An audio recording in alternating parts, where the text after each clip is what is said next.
charging সাবুলটা কমে যেতেছে বাড়ে না কিন্তু হ্যাঁ এই জন্য যাতে চার্জিং আইসি খারাপ হয়ে এরকম লাগে কিন্তু লাইন লাগে তারা কাজ করে চার্জিং এর জন্য তখন আমরা কি করবো এই স্কিমেটিকে যাবো তখন আমরা যেখানে গেলাম চার্জিং সেকশনে যাবো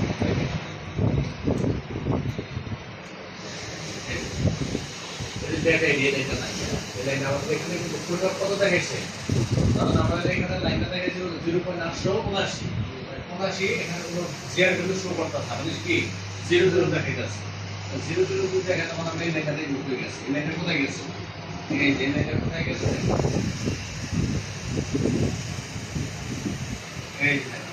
ভুল কথা বলে হ্যাঁ কিন্তু ব্যাটারি কোথায় গেছে এই যে এখানে এসে একটা রেজিস্টারের সাথে যোগ হয়েছে হ্যাঁ এই রেজিস্টারের মাধ্যমে এই পাশে ভোল্টেজটা পাইতে হচ্ছে এখানে এসে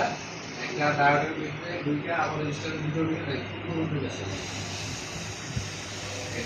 কত জায়গায় ঢুকছে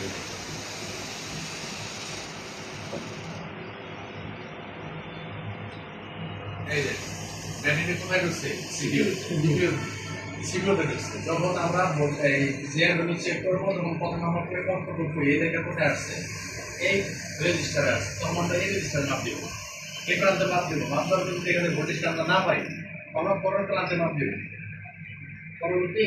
অপোজিট সাইডে মাপ দিব অপোজিট সাইডে যদি ভোল্টেজটা পাই কি করবো এখান থেকে এখানে একটা তার লেগ করে দিব মানে জাম্পারিং করে দিব তাহলে আমাদের কাজটা এই জায়গায় চলে আসবে যদি এখানেও না থাকে তারপরে কি করবো পরবর্তী লাগবে আছে এখানে এই রেজিস্টার আছে এই রেজিস্টার যদি থাকতে হবে এখান থেকে লাইন দিয়ে আমরা সরাসরি এখানে দিয়ে দিব এই লাইনে এটা পরিবর্তিত থাকে এখানে আমাদের সরাসরি তারপরে যদি এই লাইনটা দিতে থাকে তখন আমরা সরাসরি হয়ে যাবো এনে যে হয়ে গেছে সিপিও আছে তখন আমাদের কি করা লাগবে সিকিউরিটিটা কন্ট্রোল করা লাগবে অনেক সময় যদি আপনার আইসি ভালো থাকে রিমুভ করতে হয় আর যদি আইসি ড্যামেজ থাকে রিমুভ করলে কিন্তু এটা আসবে কিন্তু তার আগে কিন্তু এটা